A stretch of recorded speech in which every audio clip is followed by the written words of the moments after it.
तो हम लोगों ने कल की क्लास में मेल रिप्रोडक्टरी सिस्टम के बारे में बात की थी। तो आज मेल और फीमेल दोनों रिप्रोडक्टरी सिस्टम की मार्किंग कर लेते हैं, और जो उस दिन फर्टिलाइजेशन वगैरह पढ़ा उसकी भी मार्किंग कर लेते हैं।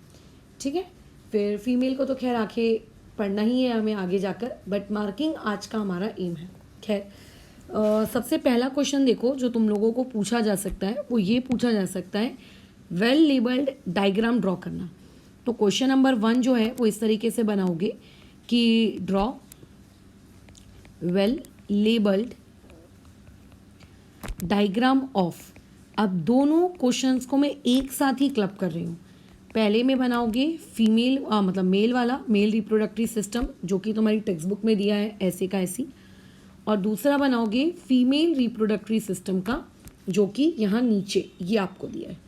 इस तरीके से कलरफुल बनाने की नीड नहीं है, जैसा तुमसे बन पाए वैसा, बट लेबलिंग गड़बड़ नहीं होनी चाहिए। ठीक है, ये क्वेश्चन नंबर 1। खैर क्वेश्चन नंबर 2 के बारे में आते हैं। क्वेश्चन नंबर 2 में देखो तुमको कैसा पूछा जा सकता है, एक ब्रीफ आ सकता है कि आप डिस्क्राइब करिए, किस चीज़ को डिस्क्राइब करिए, मेल रिप्रोडक्टरी सिस्टम को आप डिस्क्राइब करिए। तो अगर डिस्क्राइब आता है तो देखो सबसे पहला पॉइंट वापस से डायग्राम बनाओगे। इसका ये मतलब नहीं कि एक बार डायग्राम बना लिया ये दोबारा क्यों बनाए, वापस से डायग्राम होना मुझे तुम्हारी नोट्स कॉपी में। पॉइंट नंबर 2 अब हमें डिस्क्राइब करना है। तो डिस्क्राइब करते वक्त हम लोगों को बहुत ही स्पेसिफाइड वे में अपने पॉइंट्स सामने लिखने होंगे। ठीक है, जैसे कि पहला पॉइंट ये मेल रिप्रोडक्टरी सिस्टम, ठीक है, ऑफ ह्यूमन कंसिस्ट ऑफ के बाद ऑर्गन्स का नाम, टेस्टिस, बहुत सारी डक्स एंड ग्लैंड्स। अब देखो यहाँ पे लिख दिया है testis, various ducts and glands, तो ऐसे में आंसर अच्छा नहीं लग रहा है ना। तो यहाँ पे ये वेरियस डक्स के बदले में आप वहाँ पे डक्स का नाम लिखना ब्रैकेट में। ठीक है, वेरियस डक्स के बाद ब्रैकेट में डक्स का नाम लिखना। कौन कौन सी डक्स का नाम लिख सकते हो, यूरिनोजेनाइटल डक लिख सकते हो, इजैक्यूलेटरी डक्ट लिख सकते हो, और एक्सेट्रा लिख देना, क्योंकि खैर हम इतना पढ़ रहे हैं डजंट मीन्स कि इतना ही होता है। और उसके बाद ग्लैंड्स हैं, तो ग्लैंड्स के बाजू में भी ब्रैकेट में आप लिख देना किसका नाम, प्रोस्टेट ग्लैंड, काउपर्स ग्लैंड, ये दो। खैर ये होगा आपका पॉइंट नंबर 1। मतलब पहला पॉइंट तो डायग्राम होगा, डायग्राम के बाद के जो पॉइंट्स है थ्योरी वाले उसके बारे में बात कर रही हूँ। अच्छा, उसके बाद क्या लिखेंगे, नेक्स्ट पॉइंट में आ जाते हैं, हमको डिस्क्राइब करना है। तो उसके बाद यहाँ पे लिखना है testis are present in the scrotum outside the abdominal cavity. ये हो गया हमारा पॉइंट नंबर 2। ठीक है, उसके बाद जैसा कि मैंने पढ़ाते वक्त भी बताया था, टेस्टिस के अंदर बहुत सारी न्यूमरस छोटी छोटी ट्यूब्यूल्स होती हैं। ठीक है ना, अच्छा ओके। उसके बाद हमें वो सब के बारे में ज़्यादा नहीं बताना है, बस इतना लिखना है testis contains numerous seminiferous tubules. ये हो गया पॉइंट नंबर 3। उसके बाद पॉइंट नंबर 4 में देखो क्या लिखोगे, इन द ट्यूब्यूल्स, ये लिखना इन द ट्यूब्यूल्स नहीं लिखना, इन द टेस्टिस ऐसा लिखना, in the testis sperms are produced. ये बना लो अपना पॉइंट नंबर 4। ठीक है, अच्छा। और उसके बाद नेक्स्ट में ये लिखोगे, कहाँ गया, उसके बाद ये लिखना दो sperms are sent forward through various tubules. ठीक है, और एज के बाद ये लिखोगे ये ट्यूब्यूल्स के नाम कि इससे होकर वो ऐसे आगे जाता है। This will be a point number 5।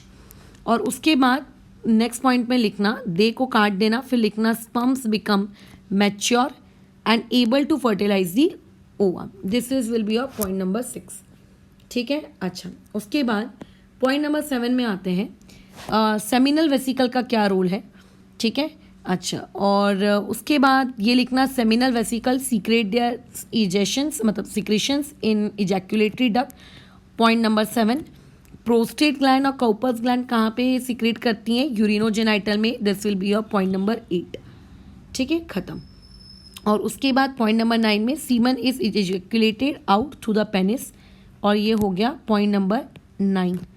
ठीक है, खत्म। ये 9 पॉइंट्स में including 1 diagram male reproductory system को हमने पूरी तरीके से डिस्क्राइब कर दिया। अब ये जो मेल रिप्रोडक्टरी सिस्टम है, इसमें जो अपने अभी एक एक पॉइंट्स पढ़ा है, इस एक एक पॉइंट से 1 मार्क के क्वेश्चन क्रिएट किए जा सकते हैं। जैसे कि आप लोगों को सबसे पहला क्वेश्चन ये पूछ लेगा कि ये जो पॉइंट नंबर 7 है, इसी से क्वेश्चन फ्रेम हो जाएगा।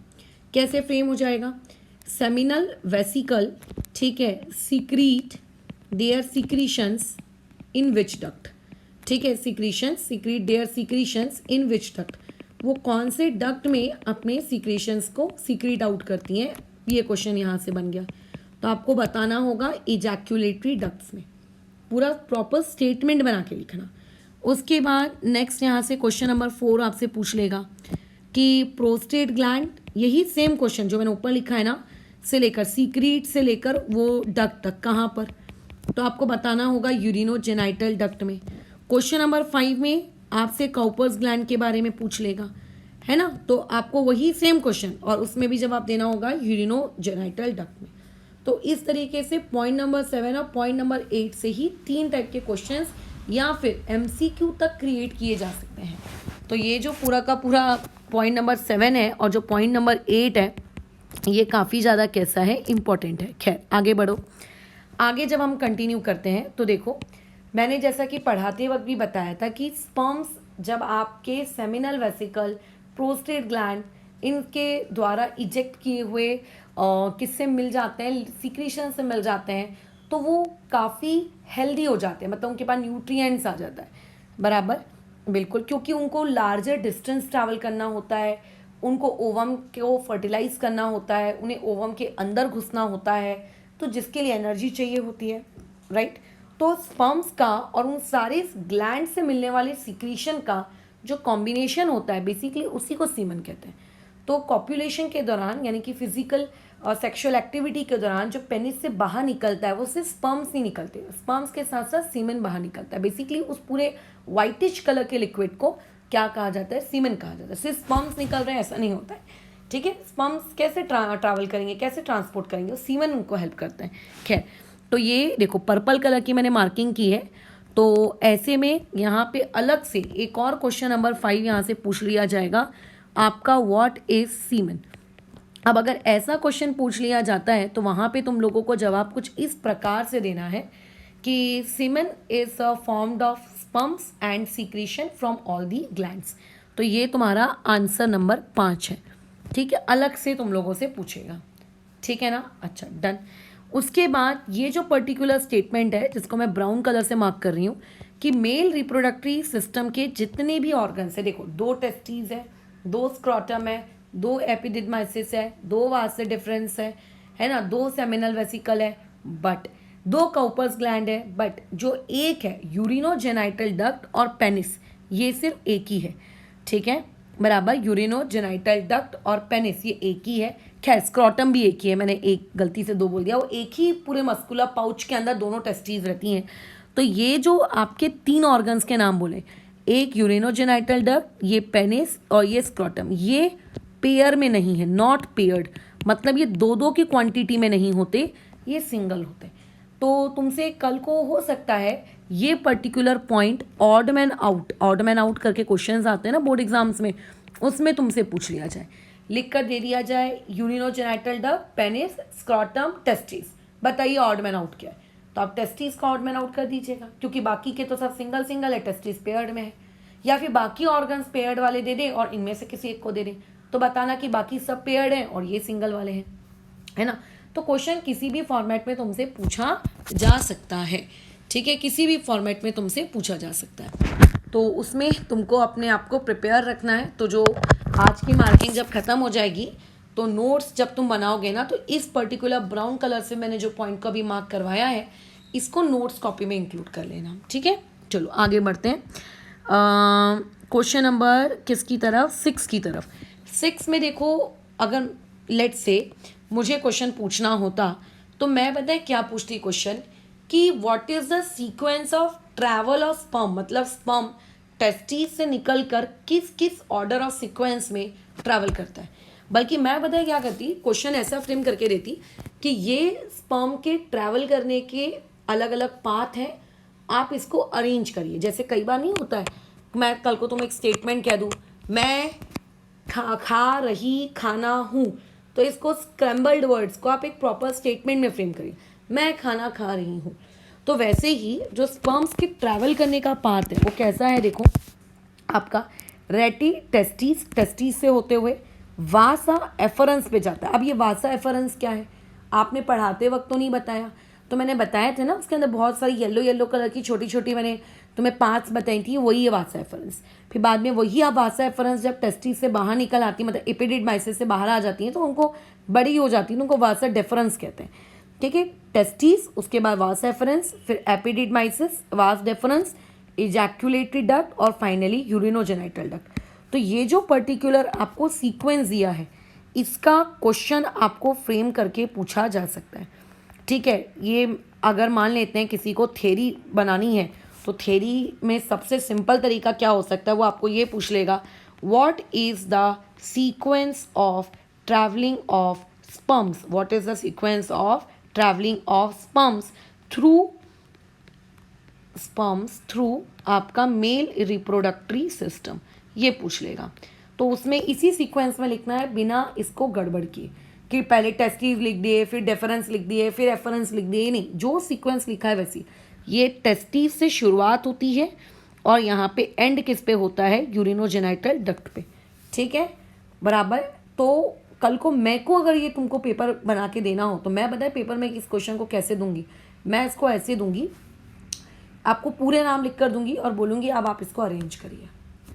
ठीक है, मैं लिख दूंगी सीक्वेंस, एक का नाम दे दूंगी ए, एक का नाम दे दूंगी बी, एक का नाम दे दूंगी सी, एक का नाम दे दूंगी डी, और बोलूँगी ए बी सी डी को from starting to ending arrange करिए या फिर रिवर्स ऑर्डर में अरेंज करिए, ऐसे। ठीक है, ये इस तरीके से। खैर, तो आपको पता होना चाहिए और डायग्राम में भी आपको पता होना चाहिए कि किसको इजैक्यूलेटरी डक्ट कह रहे हैं, किसको टेस्टिस कह रहे हैं, कौन एपिडिडमाइसिस है, ये सब कुछ। तो ये क्वेश्चन नंबर 6 हो गया। क्वेश्चन नंबर 7 में आते हैं। ठीक है, क्वेश्चन नंबर 6 आपको ये लिखना है, question number 7 sorry, how sperms are produced in testis. तो देखो, मैंने नहीं, आई थिंक 9th क्लास में आप लोगों ने पढ़ा होगा, मेरे साथ तो खैर नहीं पढ़े होंगे, बट अगर मेरे से पढ़े हो साइंस 9th क्लास की, तो 2 टाइप के सेल डिवीजन होते हैं, एक को कहते हैं माइटोसिस, एक को कहते हैं मेयोसिस। ठीक है, जो तुम्हारी पूरी की पूरी बॉडी है, मतलब तुम्हारे हेयर्स, तुम्हारे नेल्स, तुम्हारी स्किन वगैरह वगैरह, यहाँ पे जो सेल डिवीजन होता है इसे कहा जाता है माइटोसिस। बट जो सेल डिवीजन सेक्स सेल्स में होता है उन्हें कहा जाता है मेयोसिस। खैर, चैप्टर नंबर 1 और 2 में आपने इसके बारे में पढ़ा होगा, बट अगर नहीं भी पढ़ा है तो बस इतनी जानकारी अभी तुम्हारे लिए काफ़ी है। हाउ स्पर्म्स आर प्रोड्यूस्ड, ठीक है, इन टेस्टिस, ये मान लेते हैं क्वेश्चन है। खैर, हमें ज़्यादा डिटेल में नहीं जाना है इसके, बट जितना भी डिटेल है वो लिखना तो पड़ेगा ना, तो मैं इसकी मार्किंग येलो कलर से करके दे रही हूँ, वो लिखना है तुम्हें कि जर्मिनल एपिथीलियम कहाँ पे होती है, ट्यूब्यूल्स में होती है, जो कि डिवाइड होती है मेयोसिस से और फिर स्पर्म्स प्रोड्यूस होते हैं। तो ये जो येलो कलर की मार्किंग करके दी है, ये येलो मार्किंग इस ब्लू वाले क्वेश्चन नंबर 7 का क्या है, बोलिए, आंसर है। डन, ये इस तरीके का। तो ये आपको क्वेश्चन पूछ लेगा, ये हो गया क्वेश्चन नंबर 7। बाकी आपकी बुक में ऐसा दिया नहीं है कि कॉपर्स ग्लैंड का क्या फंक्शन है, यूरिनोजेनाइटल डक्ट में क्या, वो क्यों अल्कलीन लिक्विड सीक्रेट आउट करता है, मैंने पढ़ाते वक्त पढ़ा है बट पूछा नहीं है। अच्छा, क्वेश्चन नंबर 8 एक और है जो यहाँ पे मैं लिखना चाहूँगी और मेरा बहुत ही पर्सनली बहुत ही फेवरेट क्वेश्चन है कि why testis are located outside the body. ठीक है, are located outside the body. तो इसका आंसर मैं अभी डिक्टेट कर दे रही हूँ, तुम उसको लिख लो, मैं लिख कर नहीं दे रही हूँ, उसमें आंसर लिखना फॉर द, नहीं ऐसा लिखना, पहला पॉइंट ऐसा लिखना कि testis produce sperms. Point number 2 लिखना, for the production of sperms testis need या require 2 to 3 degree Celsius less than the body temperature, ये लिखना। फिर पॉइंट नंबर 3 लिखना, in order to fulfil this condition testis are located outside the body so that they can maintain 2 to 3 degree Celsius less then the body. ठीक है, for the production of sperm, खत्म। ये इस तरीके से अपना answer लिखकर खत्म करना। खैर, उसके बाद क्वेश्चन नंबर 9 आपसे पूछा जा सकता है, वेयर आर टेस्टिस लोकेटेड, ये पूछ लेगा, वेयर आर टेस्टिस लोकेटेड। अगर ये पूछ लिया कि टेस्टिस कहाँ लोकेटेड है, तो मैं अभी कौन सा कलर लें, अभी हम लोग पिंक कलर से मार्क करके दे रही हूँ, वो लिखोगे। ये लिखना, testes are present in the scrotum. Scrotum एक मस्कुलर पाउच है, मैंने बताया था, आउटसाइड द एब्डोमिनल कैविटी। और एब्डोमिनल कैविटी का क्या मीनिंग तुम्हें बताया गया, जो पेट होता है ना, पेट के नीचे का जो हिस्सा होता है, that is basically known as cavity. अब जैसे तुम्हारा इतना बड़ा सा मुंह है, दांत है, जीभ है, बाकी जगह तो हॉलो है ना, उसको हम कहते हैं बकल कैविटी, है ना। माउथ की जो कैविटी होती है, माउथ कैविटी बोलो, बकल कैविटी बोलो, कैविटी मतलब खाली जगह। तो वैसे ही हमारी बॉडी के अंदर पेट जो होता है, हमारा जो इंटेस्टाइन होता है, उसके नीचे की तरफ खाली स्पेस होती है। उस स्पेस में ये पर्टिकुलर सिस्टम क्या रहता है, मौजूद होता है। तो उस पर्टिकुलर जगह को क्या कहा जाता है, एब्डोमिनल कैविटी। ठीक है, तो ये एब्डोमिनल कैविटी में मेल और फीमेल दोनों के ही रिप्रोडक्टिव सिस्टम मौजूद होते हैं। ठीक है, अच्छा। और उसके बाद क्वेश्चन नंबर 10 अपन यहाँ से बना लेते हैं, फंक्शन ऑफ स्क्रॉटम। या देखो, फंक्शन ऑफ स्क्रॉटम नहीं, what is scrotum, what is scrotum, ये पहला आपका क्वेश्चन बना लिया। तो मैं डिक्टेट कर रही हूँ, आंसर लिखो। लिखना, scrotum is a muscular pouch, ऐसा लिखना, स्क्रॉटम इज अ, ऐसा लिखोगे इसको, हाँ, scrotum is a muscular pouch, ठीक है, present around the testis in male reproductory system. ठीक है, अच्छा। उसके अलावा अब नेक्स्ट क्वेश्चन में, क्वेश्चन नंबर 11 में आपसे ये पूछ लेगा कि फंक्शन क्या है किस चीज़ का, स्क्रॉटम का। तो आंसर लिखना, पॉइंट नंबर ए, उसमें लिखना the function of scrotum are as follows. Point number A लिखोगे, उसमें बोलो क्या, उसमें पॉइंट नंबर ए में ये लिखना कि स्क्रॉटम प्रोटेक्ट द टेस्टीज, ठीक है, फ्रॉम मैकेनिकल डैमेज। बस खत्म, ज़्यादा हमको लिखने की आवश्यकता नहीं।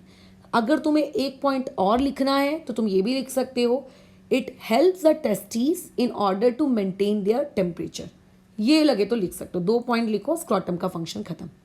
ठीक है, क्वेश्चन नंबर 12 में आपसे ये पूछ लेगा, फंक्शन ऑफ टेस्टीज। टेस्टीज का फंक्शन क्या है, खैर इसको तो मैंने नोट्स में भी लिखवाया है, 2 पॉइंट्स यहाँ पे मस्ट है, लिखने चाहिए आपको। पहला, क्या करता है, it helps in the formation of या production of male sex hormone called testosterone, ये लिखना है। पॉइंट नंबर बी में क्या लिखना है, it helps in the formation of sperms, या फिर स्पर्म्स आर प्रोड्यूस्ड हियर, ऐसा। टेस्टोस्टेरॉन और स्पर्म्स दोनों के बारे में आपको यहाँ पे लिखना है। खैर, बाद में यहाँ पे एक पिंक कलर का डब्बा है, इसमें कुछ सरप्राइजिंग फैक्ट्स दिए हुए हैं। ठीक है, वो तुम चाहो तो अपने जीके फैक्ट के लिए पढ़ सकते हो, बट नॉट रिक्वायर्ड। बाकी मैंने तुम लोगों को क्या बताया था कि स्पर्म को अगर ट्रैवल करना है तो उसको एनर्जी चाहिए होती है। ये एनर्जी उस बेचारे के पास कहाँ से आएगी, तो ये एनर्जी देने का काम क्या करता है, वो जो वेरियस प्रकार के फ्लूइड्स, ठीक है, जो हम स्पर्म्स में देते हैं, उनमें क्या होते हैं, फ्रुक्टोज होता है, ग्लूकोज होता है ना, न्यूट्रिएंट्स होते हैं, ये उसको हेल्दी बनाए रखते हैं। तो यही वो यहाँ पे लिखा है कि फ्रुक्टोज जो होता है वो सीमेन में प्रेजेंट होता है, और वो सीमेन उस स्पर्म को क्या करता है, एनर्जी प्रोवाइड करता है, ताकि स्पर्म एक्चुअली क्या कर सके, ट्रैवल कर सके। खैर देखो, कहने को तो मैं तुम लोगों को एपिडिडमाइसिस का भी फंक्शन लिखवा सकती हूँ, बट मुझे नहीं लगता कि ये बुक में एग्जाम में पूछा जाएगा, तो मैं लिखवा देती हूँ, बट उसमें अगर आपको ये उतना इंपॉर्टेंट नहीं है, मैं सही बताऊँ तो, क्योंकि तुम्हारी बुक में देखो कहीं भी एपिडिडमाइसिस के बारे में कोई फंक्शन नहीं, बट क्योंकि वो डायग्राम में है तो पता होना ज़रूरी है।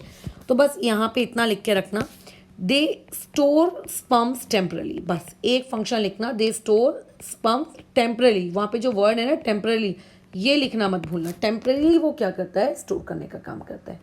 ठीक है, तो ये कहानी हो गई किसकी, आप लोगों के ह्यूमन मेल रिप्रोडक्टरी सिस्टम की।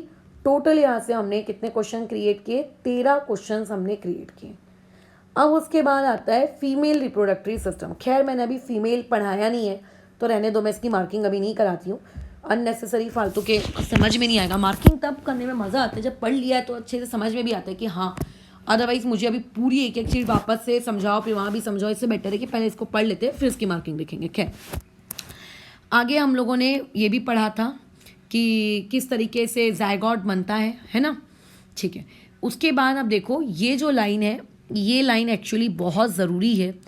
ये लाइन आप लोगों के ट्रू और फॉल्स में पूछी जा सकती है। ठीक है, ये बहुत इंपॉर्टेंट लाइन है, इसको अपने नोट्स में इंक्लूड कर लेना। अब नोट्स का मतलब क्या होता है ये तुम अच्छे से जानते हो। कैसा रहता है, जिस दिन से लड़कों के अंदर प्यूबर्टी आती है, प्यूबर्टी का मतलब मैंने आपको मेल रिप्रोडक्टरी सिस्टम वाले वीडियो में सिखाया है, उनकी दाढ़ी आ जाती है, उनकी मुच्छी आ जाती है, उनके प्राइवेट बॉडी पार्ट्स में, आर्मपिट में बाल आने लगते हैं, उनके शोल्डर्स ब्रॉडन अप हो जाते हैं, वॉइस डिपन अप हो जाती हैं, है ना। तो ये जो भी उनके चेंजेस आते हैं उनकी बॉडी में, जवान जब होने लगते हैं, बच्चे से जब वो टीनेजर में कन्वर्ट होने लगते हैं, तो उस दौरान उनकी टेस्टीज में क्या होता है, स्पर्म्स का प्रोडक्शन शुरू हो जाता है। उससे पहले नहीं होता, ठीक है, बट उस एज से शुरू हो जाता है, स्पर्म्स प्रोड्यूस होना शुरू हो जाते हैं, और तब तक प्रोड्यूस होते रहते हैं जब तक वो मर ना जाए। जब मरने के बाद तो ऑब्वियस है कि हमारी बॉडी फंक्शन करना बंद कर देती है, बट वुमेन्स जो होती हैं ना, उनके केस में ऐसा नहीं होता। तुमने सुना होगा कई बार कि आफ्टर 30 ईयर्स प्रेगनेंसी करना थोड़ा डिफ़िकल्ट हो जाता है ना, मतलब अर्ली 30s में, या फिर मैं ये कहूँ कि थोड़ा सा 35 से पहले वुमेन लोगों ने अगर बेबी चाहिए तो प्रेग्नेंट होना चाहिए, ऐसा कहते हैं। वो एक हेल्दी एज मानी जाती है वीमेंस के केस में। ऐसा क्यों? आदमियों के केस में ऐसी कोई रिस्ट्रिक्शन नहीं, औरतों के केस में ऐसी क्यों रिस्ट्रिक्शन? तो इसका साइंटिफिक लॉजिक है वो ये है कि जिस दिन से लड़की पैदा होती है उस दिन से उसकी जो ओवैरीज होती हैं, अब मैं पढ़ाऊंगी फीमेल रिप्रोडक्टरी सिस्टम, उसमें बहुत सारी ओवा होती हैं। तुम्हारी बुक में उसको ओवा ना कहते हुए ओओसाइट्स कहा गया, बट मुझे ओसाइट्स बोलने से अच्छा नहीं लगता। ओ मैं ऐसी बोलती हूँ प्रोनाउंस करने के लिए, बट ओसाइट्स मुझे बोलना अच्छा नहीं लगता, मुझे ओवा बोलना अच्छा लगता है। तो 2 से 4 मिलियन ओवा होती हैं, समझो, बट वो इमेच्योर होती है। इमेच्योर मतलब अगर वो उनके पीरियड्स शुरू होने के होते हैं। खैर ये सब टॉपिक्स अभी इस चैप्टर में आएंगे आगे, इसीलिए मार्किंग नहीं करा रही हूँ। बट जब वो 45-40 ईयर्स तक पहुँचती है ना, तो उनके जो ये ओवा है ये धीरे धीरे क्या होने लगते हैं, मरने लगते हैं। मैं बाद में डिटेल में इसमें बातचीत करूँगी। ये आदमियों के इसमें नहीं होता, उनके स्पर्म्स तो भाई तब तक बनते ही रहते हैं तब तक वो मर ना जाए। औरतों के इसमें 45 ईयर्स के बाद ये प्रोसेस बंद हो जाती है।